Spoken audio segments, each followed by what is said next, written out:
So today we're reviewing Black Panther. Into the darkness, we are one. Into the darkness.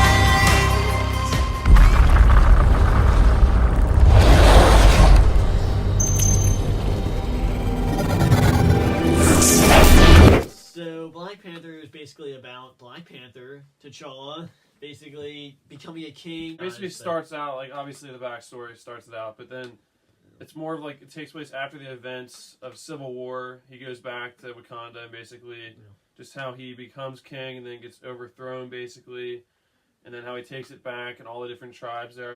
I thought it was pretty good. I mean, going into it, I was just hearing a lot of really good things about it. But no, I thought the music was really good. There's a lot of really good scenes I'm remembering now. Like, I've seen it once. I saw it today, and Kenny's actually seen it twice now, so he can say a little bit more about it. Yeah, initially, I definitely really liked it, though. Yeah, my initial thoughts is I definitely liked it. People are saying it's the best movie ever. I don't think that's true. Yeah, I wouldn't say it's that. not. I have a lot of Marvel movies above it, but I definitely thought it was good. So really, I mean, the whole time I thought, I mean, the music was really cool. How they would mix in like, kind of like I think it was Kendrick Lamar who did the soundtrack, and I was hearing a lot of stuff about that, like going into it because the marketing for this movie is pretty. It was all over the place. Like I saw it for every game or sports game I watched on the radio. Like it was definitely ESPN just putting it out there, putting out that name who like was singing the songs. Yeah, I think just starting off with just because it's at the very beginning, that beginning part with the how to like use the backstory. sand to tell the backstory. Yeah. I thought that was really cool. Like the asteroid hitting and how like the vibranium got put into that area. The visuals on the beginning part were like perfect. I thought that was really good because you showed like just all that was just really good in the beginning. Yeah, I mean overall, without getting into spoilers, I thought the backstory for a lot of the like side characters was really good, especially the villain. I guess it's not really a. I mean, you know the villain from the trailers is Killmonger. But then also the way they set him up, I won't get into it now because that's a spoiler. But I thought the way they set him up was really good. Also, the way that they kind of tied in Ulysses Claw. Yeah, the way he got from like the guy who played Caesar, he did really good. I like the animals. There wasn't much because I thought they could have a little bit more, I guess, wildlife scenes because this is in Africa. But I guess it's aside from they had rhinos. Like what they did with the rhinos. But I'd also as far as the fight scenes, I think my favorite one was probably when Killmonger and Black Panther fought. He was fighting for the throne. At the end? It was kind of middle. It was probably the one where he lost. Was probably that was probably the best fight scene there. Because, I mean, that it wasn't like the... Kind of a letdown for me was a little bit the ending. Just the final fight scene I was hoping was going to maybe take place in that same, like, waterfall area for him to, like, take him on. So it was more of just... I don't know. I was kind of that whole final scene. It was just I was hoping for like a better like everyone was like going to be around them like fighting, but it was more of like a war was going on like on the field with people that really weren't enemies. They were just kind of fighting each other for no reason because I guess they were still the one guy's group was kind of confused about who was who, and like he was kind of defending for Killmonger even though he didn't really know. Yeah. But when he's coming back, Black Panther doesn't die. From the trailers, I was hoping that was like going to be a major fight scene right there. Like, that was the big one-on-one, big final fight scene. But really, it was just, like, the main fight scene between Killmonger and Black Panther was just kind of hidden amongst a bigger fight that was up, like, on the field. It's for a solo movie for Black Panther, for a character that we don't know much about. I thought it was pretty good. Yeah. I definitely think, the thing about, I really thought Killmonger was a good villain.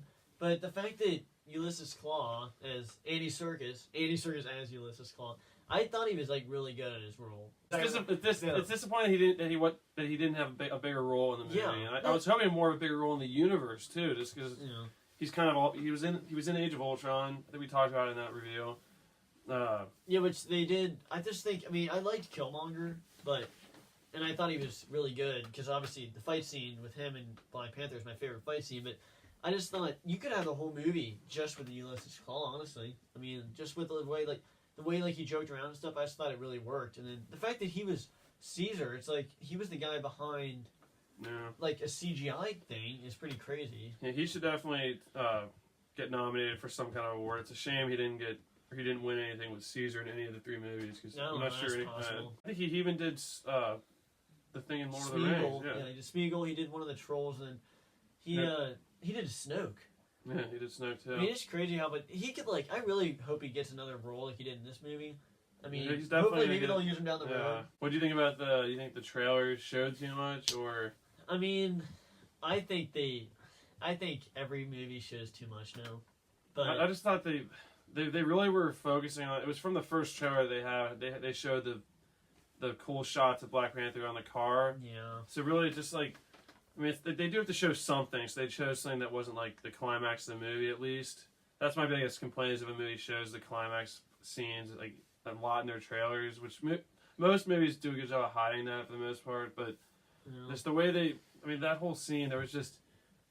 I mean, we don't have to see the trailers, but just from like TV spots, I had seen a lot of those shots before. It was still cool, like watching it in the theater.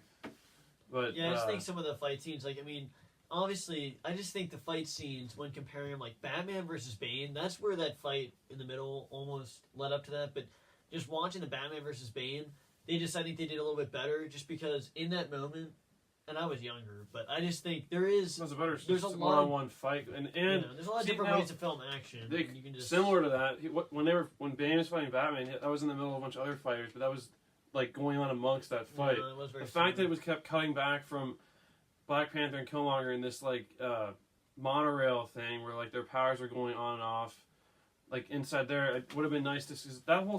That's not like I was confused, but it was jumping around from people that I'm not accustomed to right now. Like I was kind of, I mean, I could pick up who is who sort of with what they were wearing, but they were all fighting up there. It's just, there is a lot going on, which is why I've only seen it once. Maybe if I saw it again. You've seen it twice, so I might be able to pick up more on what's going on. But it's just they were going around like 4 different places at the same time, which is just a lot. Yeah, I do think. I mean, there is a lot going on, but I think they would have been a lot more powerful. Like, because in Batman, in The Dark Knight Rises, there is 2 clear sides. I'm not saying this isn't like totally bad, but when there's 2 clear sides, you want to take those guys out. It's just when those tribes started killing each other.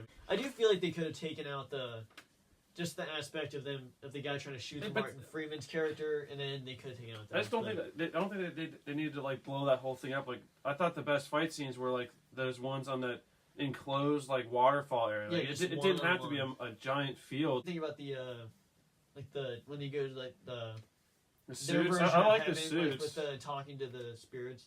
Yeah, they talked to his dad. I thought it was pretty cool. I remember in the trailer when I saw him walking over to Panthers. I didn't really know if that was just randomly walking to random Panthers out in the wild, which I would have believed that if he's a leader over there. But I thought it was pretty cool that would take him back to their past or like remember what happened. Like I liked all the actors. The acting was great.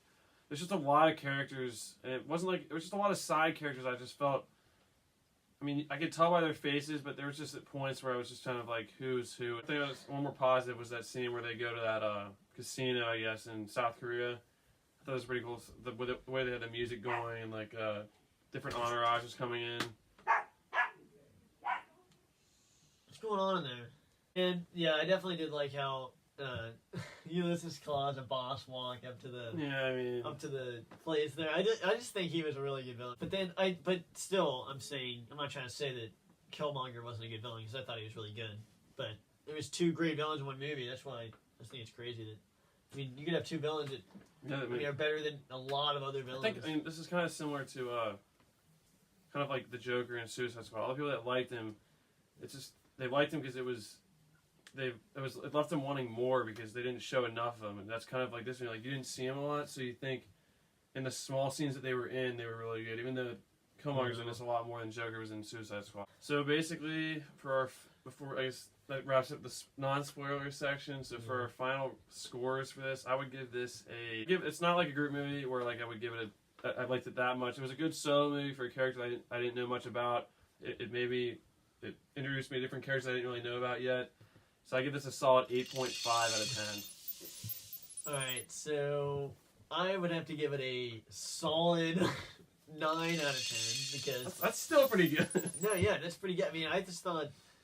obviously Black Panther's good as his role, and then Michonne, I don't know her actual name, I'm sorry. I'm just calling her Michonne. I've watched Walking Dead forever. But definitely, there's a lot of good characters. There's 2 great villains in the movie. The technology is obviously presented like it's really good.